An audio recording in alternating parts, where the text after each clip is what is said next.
শুভ জন্মদিন বাড়ি। তো 18 তারিখ ছিল বাড়ির জন্মদিন। তো এটা নিয়ে ওর কিন্তু ২য় নম্বর বার্থডে। তো আগের বছর ও ছিল একটা অন্য পরিবারের সাথে, যেখানে ও হয়তো উদযাপন করেছে বা করেনি সেটা আমার জানা নেই। তো এবছর ও কিন্তু একটা অন্যরকম ফ্যামিলিতে এসে পড়েছে।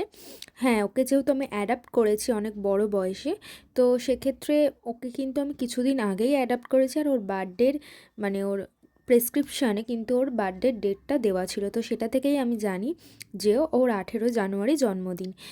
তো যাই হোক, ও আগের বছর কিভাবে কাটিয়েছে সেটা আমার জানা নেই। তো এবছর আমি আমার নিজের মতো করে ওকে ওর জন্মদিনটা করার চেষ্টা করেছি। তো কতটা কি করতে পেরেছি জানি না।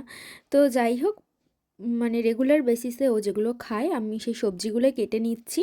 আর আজকে ভেবেছিলাম ওকে সব রকম সবজি একটু সিদ্ধ করে আলাদাভাবে দেবো। তো রোজই সবজি খায়, বিভিন্ন সবজি খায়, অনেক রকমের সবজি থাকে। তো আজকে সেই রকম মতো করেই করেছি। আর তেমন একটা বেশি কিছু করতে পারিনি। তো এখানে 5 রকম সবজি স্টিম করে দিয়েছিলাম। আর রেগুলার বেসিসে ও যে ভাতটা খেয়ে থাকে সেটাই ওকে দিয়েছিলাম। আর ওই দিনকে ওর একটু বেশিই তাড়াতাড়ি খিদে পেয়ে গেছিলো। আর আমারও একটু ধরতে গেলে দেরি হয়ে গেছিলো, তো ওকে সেই জন্য খেতে দিয়ে দিলাম। তো তারপরে এই যে দেখছো এটা, এটা কিন্তু আমি বাড়ির আগের দিনকে কিনে রেখেছিলাম। তো ওর জন্মদিনে কী দেবো, তো ভাবলাম এটাই দিই, এটা ওর প্রয়োজন আছে, তো সেই জন্য এটা কিনেছিলাম। আর পিসিকে বলেছিলাম যে ওর জন্য একটা জামা বানিয়ে দিতে। তো সেই মতো এই কালারটা আমি সিলেক্ট করেছিলাম, এই কালারের কিছু কাপড় কিনে এনেছিলাম। তো পিসি বানিয়ে দিয়েছে আর ইনি সন্ধেবেলা রেডি হয়ে বসে পড়েছেন। কি মিষ্টি লাগছে না?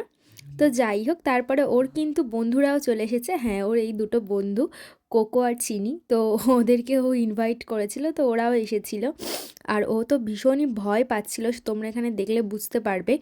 আর আমি ফ্রুট কেকটা এনেছিলাম তার একটাই কারণ, যাতে ওরা একটু খেতে পারে, যেহেতু ওদেরকে পেস্ট্রি বা কোনো ক্রিম জাতীয় জিনিস দেওয়া উচিত না। তো এটা হলে একটুখানিও খেতে পারবে। তো বাড়ি তো ভীষণই ভয় পাচ্ছিল, কারণ সবাই হ্যাপি বার্থডে বলছিল আর ও এত লোকজন কোলাহল পছন্দই করে না। তো যাই হোক করে আমি ওকে কষ্ট করে কেকটা খাওয়ালাম, আর এদিকে ওরা 3 বন্ধু একটু ছবি তুলছিল।